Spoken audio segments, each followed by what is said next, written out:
पत्रकारिता करते हुए, खैर आप पत्रकारिता आपने पढ़ी नहीं है लेकिन करी है, कितने साल आपको हो गए हैं? देखिए, पत्रकार तो मैं था ही नहीं, मैं यूट्यूबर था। पता है, मैं कंफ्यूजन में जी रहा था कि मैं पत्रकार बन गया हूँ। इलेक्टोरल बॉन्ड पर राय क्या है, अब बताइए। उसके बारे में तो हमने पढ़ाई नहीं किया, इलेक्टोरल बॉन्ड के बारे में। पिछले ही साल यूट्यूबर मनीष कश्यप ने जोरों शोरों से भाजपा का दामन थामा था, लेकिन अब खबर यह है कि मनीष कश्यप भाजपा से इस्तीफा दे रहे हैं। एक खबर दिखाए जाने पर उनके YouTube चैनल्स पर FIR दर्ज की गई और इसी मामले में वो गिरफ्तारी भी देने की बात कह चुके हैं। खैर, जब उन्होंने भाजपा ज्वाइन ही की थी, उसके बाद वो लोकमत के स्टूडियो में आए थे और कई सवालों पर जमकर घिर गए थे। आपको इस इंटरव्यू का थोड़ा सा हिस्सा दिखाते हैं, फिर आपको पूरा मामला भी हम बताएंगे। आपने 10 में से 5 सवाल के जवाब में कहा कि आप 2 ही दिन हुए हैं पार्टी आपको ज्वाइन किए हुए। 10 में से नहीं, सारा सवाल का जवाब दिया। सारे सवाल के जवाब में ही आपने लगभग कहा है कि पार्टी ज्वाइन किए हुए 2 ही दिन हुए हैं। आपने ये बात मानी? पत्रकारिता करते हुए, खैर आप पत्रकारिता आपने पढ़ी नहीं है लेकिन करी है, कितने साल आपको हो गए हैं? देखिए, पत्रकार तो मैं था ही नहीं, मैं यूट्यूबर था। पता है, मैं कंफ्यूजन में जी रहा था कि मैं पत्रकार बन गया हूँ, लेकिन जब जेल गया ना तो पत्रकारों ने मुझे बता दिया कि तुम पत्रकार नहीं हो, तुम यूट्यूबर हो, पत्रकार तो हम लोग हैं।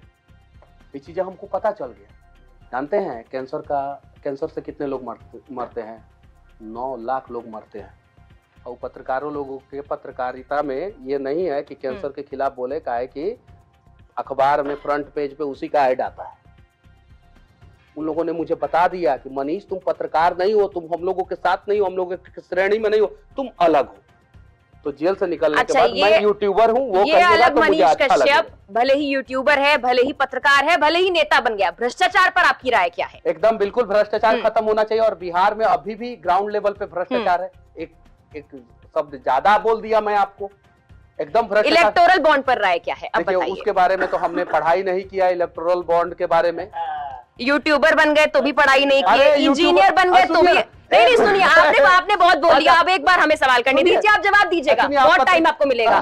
आप इंजीनियर बन गए, इलेक्टोरल बॉन्ड के बारे में नहीं जानते। आप 2 दिन के नेता बन गए, आप इलेक्टोरल बॉन्ड के बारे में नहीं जानते। आप क्रांतिकारी बन गए, आप देश में उस योजना के बारे में नहीं जानते जिसके बारे में सुप्रीम कोर्ट ने कह दिया कि यह असंवैधानिक है, जिसके बारे में आप जिस पार्टी में गए हैं ये कह दिया गया कि उस पार्टी ने उन कंपनियों से चंदा लिया है जिन कंपनियों पर ईडी सीबीआई की रेड पड़ी है। आपको उसके बारे में जानकारी नहीं है? देखिए, हर दिन जो है, नहीं पूछिए, सवाल पूछिए, आपका गुस्सा जो है जायज है। हर दिन जो है इस देश में अनेकों मुद्दा होता है, उसमें से कुछ मुद्दा ये अनेक मुद्दा नहीं है मनीष, ये अनेक मुद्दा नहीं है, ये वो एक मुद्दा है जो बहुत सारे लोगों की जिंदगी प्रभावित करता है। ये वो मुद्दा है जिस पर कोर्ट ने साफ तौर पर कहा कि ये असंवैधानिक है। ये मेरा गुस्सा नहीं है, ये उन सवालों के जवाब में जो आपने जवाब दिए, एक और जवाब है जो हर बार कह रहे हैं कि 2 दिन पार्टी ज्वाइन हुए हैं। कोर्ट ने बहुत सारे चीजों पे जो है अपना फैसला दिया और कोर्ट के फैसलों पे हम लोग कुछ नहीं कहना चाहते हैं। बस इतना जानते हैं कि कोर्ट ने ही आपको बाहर निकालने का फैसला भी दिया होगा। कोर्ट के फैसले पे मैं सवाल नहीं खड़ा कर रहा हूँ, लेकिन मैं इतना नहीं, मैं इलेक्टोरल बॉन्ड पे आपकी राय जानना चाहती हूँ। 2 दिन के नेता के तौर पर मत जवाब दीजिए, आप छोड़िए सब। आप पत्रकार के तौर पर दीजिए, इंजीनियर के तौर पर दीजिए, आम जनता के तौर पर दीजिए। पार्टी ने इस बॉन्ड को लाया था तो कुछ सोच समझ के लाया था कि इससे अच्छा होगा, देश का भला होगा और पारदर्शिता आएगा। और पारदर्शिता आपके सामने है कि किसने कितना चंदा दिया है, किस पार्टी को चंदा दिया, वो सामने है। नहीं, लेकिन सामने तो है ना, कम से कम। देखिए सामने तो है ना। मनीष, अभी आप क्या मानते हैं? एक सवाल मैं आपसे पूछना चाहता हूँ। आप एक शब्द में जवाब दीजिए, ये योजना सही थी या गलत? पार्टी ने सही सोच के लाया था और प्रधानमंत्री नरेंद्र मोदी भी बोल रहे हैं सही। अभी आप कह रहे हैं कि कोर्ट के आप जजमेंट पे सवाल नहीं करना चाहते, लेकिन पार्टी ने योजना सही ढंग से लाया था, सही तरीके से लाया था। इम्प्लीमेंट नहीं हुई? नहीं, इम्प्लीमेंट भी सही तरीके से हुआ था, लेकिन उसमें अब आगे क्या हुआ उसके बारे में मुझे स्टडी करने का मौका दीजिए।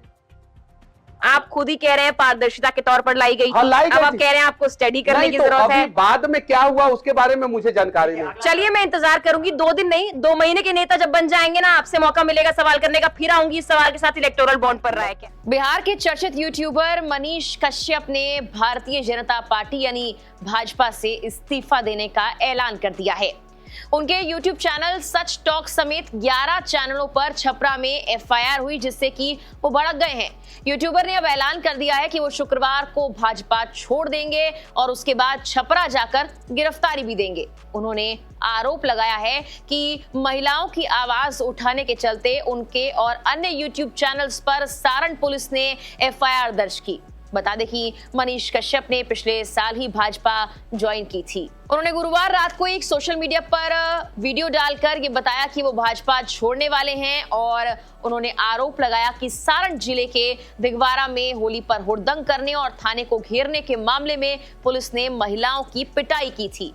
इससे संबंधित वीडियो उन्होंने अपने चैनल पर चलाया था। इसकी खबर दिखाई थी, जिसको लेकर उनके तमाम चैनल्स पर FIR दर्ज की गई है। बता दें कि मनीष कश्यप ने लोकसभा चुनाव 2024 से पहले ही भाजपा का दामन थामा था।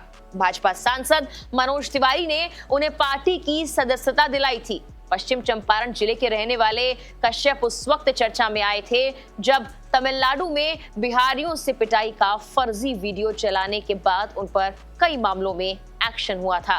वो करीब 9 महीने तमिलनाडु और पटना के जेल में रहे। फिलहाल के लिए इस वीडियो में इतना ही।